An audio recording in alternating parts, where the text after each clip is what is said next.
15 से 20 गलतियों के बारे में बताने वाला हूं। कंप्लीट वीडियो देखो, आपका टाइम जाया नहीं होगा, मैं गारंटी देता हूं। तो सबसे पहले शुरू ही करते हैं बेसिक पॉइंट से। जब भी घर की कंस्ट्रक्शन कराओ, ये बेसिक पॉइंट है, कॉमन मिस्टेक इसीलिए मैंने बोला, जब भी घर की कंस्ट्रक्शन करवाओ एक बजट जरूर बनाओ। मतलब जब भी आपने सोचा कि आपका 1000 स्क्वायर फीट का घर है, 2000 स्क्वायर फीट का, पूरा प्लान आउट कर लिया कि हमारी ये ड्राइंग रहेगी, आर्किटेक्ट तो हायर करना ही करना है, मस्ट आर्किटेक्ट इस समय आपको हायर करना है। ये नहीं है कि कॉन्ट्रैक्टर ने बोल दिया जी हाँ मैं अपने हिसाब से इसको बना दूंगा, बस। आप इन्वेस्ट करने वाले हो पूरी लाइफ की कमाई उस पर, और 10 से 20 हजार नहीं देने वाले आर्किटेक्ट को, तो आपको जरूर आर्किटेक्ट को देना है। उससे आपको फायदे होते हैं। 20,000 देके आपको क्या क्या मिलता है, आपकी पूरी जगह कवर होती है, आपको रफ एस्टीमेट मिल जाता है कि आपको घर को बनाने में टोटल खर्चा कितना जाने वाला है। आप फिर उसके बाद एक प्रॉपर आर्किटेक्ट हायर कर सकते हो। जैसे मैं बात कर रहा था, घर को बनाने में पहले बजट बना लीजिएगा, फिर कॉन्ट्रैक्टर के साथ एग्रीमेंट मस्ट कर लो। एग्रीमेंट किया होगा तो आपको पूरा आइडिया रहेगा कितना खर्चा है, कितना कितना कब देना है, और पेमेंट की इंस्टॉलमेंट तय कर लो पूरी की, हमें इस तारीख को इतना काम हो जाएगा तो हम आपको 5 लाख देंगे, इतना काम हो जाएगा तो 5 लाख देंगे। तो पूरा अगर डिसाइडेड होगा, बजट भी होगा, तो आप पूरा प्लान आउट रखोगे। नहीं तो बीच में पैसा खत्म हो गया, जहां आपने ठेकेदार को पैसे दे दिए, ठेकेदार भाग गया, तो ये चीजें होने नहीं देनी है। और कॉन्ट्रैक्टर जब भी हायर करो आप, कॉन्ट्रैक्टर को आपको इस तरीके से हायर करना है कि उसके पुराने काम 4-5 काम आपने देखने हैं। ये नहीं कि सस्ते में बोल रहा है, बाकी जो मार्केट रेट चल रहा है 1300-1400 रुपए पर स्क्वायर फीट, और आपको कोई कॉन्ट्रैक्टर बोलता है कि आपको 1200, 1250 या 1300 में करके दे देंगे। लेकिन मिल रहा है, अच्छी बात है, लेकिन उसका पुराना काम देख लीजिए, उसका क्या तरीका है काम करने का, वो सब चीजें पता करके एक प्रॉपरली हायर करोगे कॉन्ट्रैक्टर तो अच्छा रहेगा। मोस्टली जो कॉमन मिस्टेक लोग करते हैं कॉन्ट्रैक्टर को चूज करने में दिक्कत, वो उसका पुराना काम नहीं देखते हैं, कम रेट में उसको काम दे देते हैं, बाद में वो आधा काम छोड़ के भाग जाता है, पैसे ले जाता है। ये काफी चीजें देखने को मिलती है। ना मैं किसी कॉन्ट्रैक्टर को जज कर रहा हूं, कुछ कॉन्ट्रैक्टर की बात हो रही है, बस गाइडेंस आपके लिए। फिर हम बात करें या जो यहां आप देख रहे हो, यहां क्या किया गया, कॉलम है, ठीक है, कॉलम फुटिंग की जा रही है। कुछ लोग क्या करते हैं, शटरिंग की जगह ब्रिक वर्क यूज करते हैं, ब्रिक यूज करते हैं, ब्रिक लगा देते हैं और उसमें कंक्रीट कर देते हैं। तो इसमें होता क्या है, एक तो मेरे ख्याल में कोई खर्चा इसमें नहीं बच रहा। आपकी जो ब्रिक यूज कर रहे हो वो जब निकालोगे आधी टूट जाएगी, आधी खराब होगी, इसको लेबर साफ करने में लगेगी, वो जो उतना शटरिंग का खर्चा आपको पड़ेगा। दूसरी चीज, इसमें प्रॉपर ना आप वाइब्रेटर चला सकते हो, ना आप प्रॉपर कॉम्पैक्शन कर सकते हो कि भाग नहीं जाए। और होता क्या है, हनीकॉम्ब निकलता है बाद में, और ये मतलब मेरे ख्याल में ये अच्छा प्रोसेस नहीं है। कभी भी आपको कहीं भी शटरिंग कंक्रीट करना है, वहां प्रॉपर शटरिंग आपकी होनी चाहिए, और प्रॉपर कॉम्पैक्शन आप करोगे तो कोई दिक्कत नहीं आएगी, एक प्रॉपर स्ट्रेंथ मिलेगी। देखो ये बेस में ही कर दिया, मतलब ये फुटिंग है, और फुटिंग में ही अगर ये काम कर दिया तो ऊपर स्ट्रक्चर बनकर क्या करेगा, स्ट्रक्चर तो प्रॉपर लोड डिस्ट्रीब्यूट कर ही नहीं पाएगा, वो दिक्कत आएगी, ठीक है ना।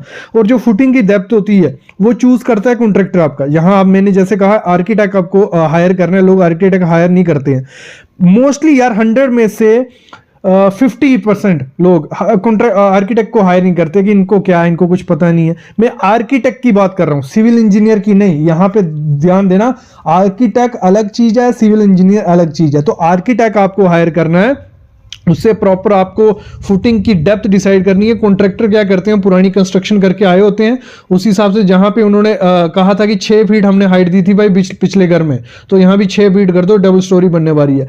यहां सॉइल की कंडीशन अलग होगी, वहां सॉइल की कंडीशन अलग होगी, वहां स्ट्रक्चर अलग होगा, यहां स्ट्रक्चर अलग होगा।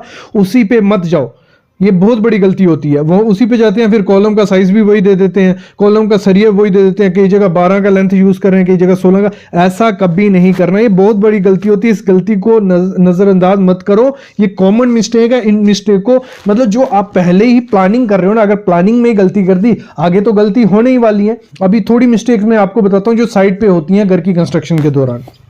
ये बेसिक गलतियां हैं। ये ऐसी वीडियोस अगर आप डिमांड करोगे, आप कमेंट करोगे सर ऐसी वीडियोस लाओ, हमें मजा आ रहा है, तो इस पे कोई 10 से 20 वीडियो बन जाती हैं। क्योंकि घर की कंस्ट्रक्शन में जितनी गलतियां होती हैं उतनी मेरे ख्याल में कहीं नहीं होती हैं, क्योंकि ना कोई क्लाइंट है देखने वाला, ना आपको नॉलेज है। जहां आप देख रहे हो ये क्या हुआ है, ये घर की कंस्ट्रक्शन हुई है, यहाँ पे डीपीसी नहीं की है, क्या डैम प्रूफ कोर्स नहीं किया है। और होता क्या उससे, अगर डैम प्रूफ कोर्स नहीं करते हो तो नीचे से आपने देखा होगा कोई 3 फुट के एरिया में या 1 मीटर के एरिया में आपका जो प्लास्टर है वो निकलने लग पड़ता है, थोड़े टाइम बाद पपड़ी बनने लग पड़ती है, जहाँ आपका पेंट निकलने लग पड़ता है, वो होता है डीपीसी प्रोवाइड नहीं किया। और डीपीसी क्यों प्रोवाइड नहीं करते?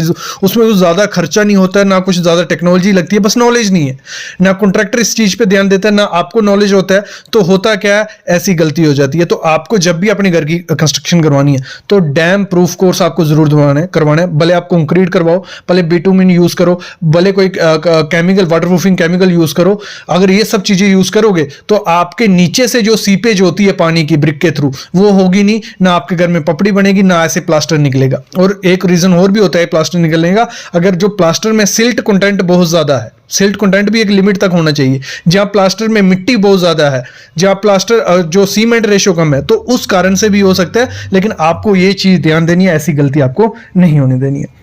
नेक्स्ट यहां आप देख रहे हो ये गलती क्या है, ये हुई है गलती जो प्रॉपर जो सीमेंट रेशो नहीं होती है, और जब कॉलम को 17 से 20 घंटे पहले आप खोल दो, मतलब शटरिंग दूसरे कॉलम को लगानी है और सर्दियों का मौसम चल रहा है, आप देख रहे हो फॉग पड़ी हुई है, तो मिनिमम आपको 24 से 48 घंटे रखना है यार कॉलम को। अगर आप पहले खोल दोगे तो ऐसा आपको दिखेगा कि जो उसके कॉर्नर्स होते हैं, एजेस होते हैं, वो टूट जाते हैं और ऐसा कॉलम कुछ दिखता है। इस कॉलम का कुछ मतलब ही नहीं है ना जब इस पे लोड आएगा, क्योंकि इसमें क्रैक्स बने हुए हैं, आप देख रहे हो पहले से इसमें क्रैक्स हैं, और जब इसमें लोड आएगा तो ये फेलियर की तरफ आपको ले जाएगा। जो जॉइंट बना है दोनों का, नीचे का कॉलम देखो और ऊपर का कॉलम, ये मेरे को लगता है ये ऐसे लग रहा है कि जो मिक्स रेशियो उसमें यूज की गई है वो M10 की यूज की है। तो ये कॉन्ट्रैक्टर पे आपको नजर रखनी पड़ेगी कि प्रॉपर मिक्स रेशियो कर रहा है नहीं कर रहा है। भले आपका मटेरियल है लेकिन वो आलसपनी के माना ये कर देते हैं। यहां पे आप देख रहे हो ये गलती क्या है, यहां है कि यहां पे जो शटरिंग की गई है ना, वहां पे ब्रिक यूज की गई थी। देखो यहां प्लेट चिपकी हुई है, वहां पे शटरिंग ऑयल यूज नहीं किया होगा, कई जगह पे कुछ चिपका हुआ है। इसमें बहुत ज्यादा लेबर जाती है, मानो नहीं मानो, इसमें इतनी लेबर आपको लगेगी सामान निकालने में जितना आप अच्छे से प्रॉपर शटरिंग करने में नहीं लगेगी। ये क्या होता है, क्यों होता है? ये होता है कॉन्ट्रैक्टर की वजह से। आप सस्ते रेट में कॉन्ट्रैक्टर को देते हो, वो कॉन्ट्रैक्टर का काम क्या होता है? जल्दी जल्दी काम निकालना, और इस चक्कर में वो ऐसी गलतियां कर देता है। तो जो आपको ये गलतियां नहीं करने देनी है, ये बहुत बड़ी मिस्टेक होती है। नेक्स्ट इसी में गलती एक दिख रही है, आपको दिख रहा होगा स्लैब में डैम्पनेस जैसी दिख रही है। ये डैम्पनेस कैसे है? प्रॉपर से स्लैब में कॉम्पैक्शन, जब कंक्रीटिंग हो रही थी, जहां तो शटरिंग प्रॉपर से नहीं होगी, यहाँ क्या होगा, कॉम्पैक्टर जो वाइब्रेटर होता है वो प्रॉपर से यूज नहीं किया होगा, तो डैम्पनेस दिखने लग पड़ी है। और ये डैम्पनेस धीरे धीरे बढ़ जाती है, और पूरे छत में डैम्पनेस जब आ जाएगी, जो आपका स्टील उसमें यूज किया गया होगा, वो अगर आपने 12 mm का किया ना, वो डिट्रॉइड होते क्रोजन उसको लग जाएगी, धीरे धीरे वो 6 mm का नहीं रहेगा, और फ्यूचर में वो क्लैप्स करने के कगार पे पहुंच जाता है। तो ये गलती को आपको नहीं होने देना है। अगर आप अपने घर की कंस्ट्रक्शन करवा रहे हो तो पहले ही मेंशन कर देना है स्लैब में कि आपकी मिनिमम 6 mm की थिकनेस रखो, प्रॉपर वाइब्रेटर करो, प्रॉपर लीकेज हो नहीं। इसी में एक और नेक्स्ट गलती निकल आती है जब कर रहे होते हैं शटरिंग, तो उसमें जो होता है ना, देखो यहां आप दिख रहे हो स्लरी है जो निकल रही है, ये क्या हो रहा है? जो प्रॉपर गैप्स होते हैं प्लेट्स के बीच, या आपने कुछ भी यूज किया शटरिंग के लिए, तो उसमें अगर प्रॉपर गैप हो नहीं हो, मतलब गैप को फिल नहीं किया हो, तो वो गलती हो सकती है। और नीचे आप सपोर्ट्स देख ही सकते हो, जो बल्लियां यूज की गई हैं उसके नीचे कितनी ब्रिक लगी है। ये तो ठीक है, मतलब कुछ नहीं हो रहा है, सेटलमेंट नहीं हुई, लेकिन कभी कभार अगर लोड बढ़ जाए, जहाँ नीचे से कुछ हिल जाए, तो इसमें बड़ा हादसा हो सकता है। तो जो आपको जो वर्टिकल सपोर्ट्स प्रोवाइड करनी है, जहां तो प्रॉपर लेंथ की वो हो, जहां प्रॉपर नीचे प्लेटफॉर्म बनाओ, उसके ऊपर वो करो। जहां जो टेका आता है आजकल आयरन स्टील का बना होता है टेका, वो यूज करो, तो प्रॉपर से वो शटरिंग कहलाती है। तो ये चीजें भी आपको ध्यान रखनी है जबकि घर की कंस्ट्रक्शन करनी है। मैं कॉमन मिस्टेक स्टार्टिंग में क्यों बोला था, ये कॉमन मिस्टेक ही है, ये हर जगह की होती है, और लोग एक्सेप्ट कर लेते हैं कि नहीं ये चलता है, ऐसे ही होता है, ऐसे ही काम चल रहा है। ऐसा नहीं हो रहा, आप खर्चा कर रहे हो। यहां आप देख रहे हो कॉलम जो बीम है, हमारा बीम के बीच कंडक्ट पाइप डाली हुई है, कोई स्टील नहीं है व्हाइट कलर का, ये कंडक्ट पाइप है। और कभी भी आपको कॉलम और बीम के अंदर कंडक्ट पाइप नहीं रखनी है, हॉलो सेक्शन बन जाती है और फेलियर के चांसेस बढ़ जाते हैं। नेक्स्ट यहां देख रहे हो ये शटरिंग रेडी है, मतलब कंक्रीट होने वाला है कल इसका, और आप गैप देख सकते हो।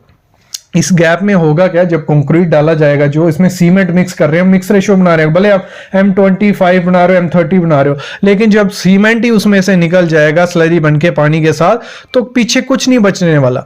तो ये चीज आपको कभी नहीं करनी है, प्रॉपर शटरिंग करनी है। हमेशा मैं बोलता हूं प्रॉपर शटरिंग आप करोगे तो ये फेलियर के चांसेस कम हो जाते हैं। और यहां हम देख रहे हैं क्या किया गया, जो कॉलम यूज किया गया है, आप स्पेसिंग देख रहे हो कॉलम की, नीचे से जब कॉलम स्टार्ट होता है तो 150 mm से ज्यादा स्पेसिंग नहीं रखनी है। यहाँ 1 फुट की स्पेसिंग दी हुई है और ये घर की कंस्ट्रक्शन हो रही है, 1 फुट स्पेसिंग दी हुई है और रिंग आप देख रहे हो कितना, मतलब ऐसी गलतियां क्यों करनी है यार, प्रॉपर डिजाइन करवाओ हर चीज का। और अगर डिजाइन नहीं करवाना है तो कॉमन ये चीज पता है, कॉलम का जो नीचे से एरिया होता है, मतलब यहाँ लगा लो 1 मीटर, नीचे से ऊपर 1 मीटर कॉलम तक, सबसे ज्यादा चांसेस फेलियर के वहां होती है। तो वहां पे 150 mm से ज्यादा आपको, मतलब अगर थंब रूल फॉलो कर रहे हो तो 150 mm से ज्यादा स्पेसिंग उसमें नहीं होनी चाहिए।